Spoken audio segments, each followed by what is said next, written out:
Welcome back to my YouTube channel. അപ്പോൾ നമ്മൾ ഇന്ന് ചെയ്യാൻ ഒരു മോർണിംഗ് വ്ളോഗാണ്. രാവിലെ തന്നെ എണീറ്റ് ബെഡൊക്കെ ഒന്ന് സെറ്റാക്കി പല്ലൊക്കെ തേച്ച് ചായയും ബിസ്ക്കറ്റും കൂടി കഴിച്ചിട്ടുണ്ടായിരുന്നു. വെതറൊക്കെ നല്ലൊരു അടിപൊളി വെതറാണ് ഇപ്പോൾ രാവിലെ. അത് കേട്ടപ്പോൾ നേരെ അലക്കാൻ വേണ്ടി പോയിട്ടുണ്ടായിരുന്നു. വാഷിംഗ് മെഷീനിലാണ് ഇട്ടിട്ടുണ്ടായിരുന്നു. അപ്പോൾ നമ്മുടെ അലക്കൊക്കെ കഴിഞ്ഞ് നേരെ ഡ്രയറിലേക്ക് ഇട്ടിട്ടുണ്ട്. ഡ്രയറിൽ നിന്ന് സെറ്റായിട്ട് വരട്ടെ.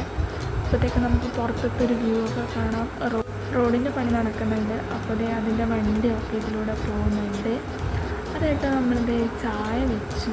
നമ്മുടെ അടുത്ത ട്രിപ്പ് ഓഫ് ചായ ഇവിടെ റെഡി ആവുന്നുണ്ട്. അതിൻ്റെ കൂടെ നമുക്ക് കഴിക്കാൻ റവ ഉപ്മാവാണ്. അപ്പോൾ ഇത്രയൊക്കെയാണ് നമ്മുടെ രാവിലെ അധികം ഉണ്ടാവല്. അത് കഴിഞ്ഞ് അടുപ്പത്ത് ചോറും കറിയും ഒക്കെ ഒന്ന് സെറ്റാവാൻ വേണ്ടി വെക്കുന്നുണ്ട്. അത് കഴിഞ്ഞിട്ട് നമ്മൾ കുറച്ച് നേരം ഫോൺ നോക്കിയിട്ട് ഉച്ച നമ്മളേക്ക് ഫുഡ് കഴിച്ചിട്ടുണ്ടായിരുന്നു. അവിയലുണ്ടായിരുന്നു, പുളിശ്ശേരി ഉണ്ടായിരുന്നു, അങ്ങനെ കുറേ കറി ഉണ്ടായിരുന്നു. അപ്പോൾ വീഡിയോ ഇഷ്ടപ്പെട്ടാൽ ലൈക്ക് ചെയ്യാനും ഷെയർ ചെയ്യാനും സബ്സ്ക്രൈബ് ചെയ്യാനും മറക്കല്ലേ.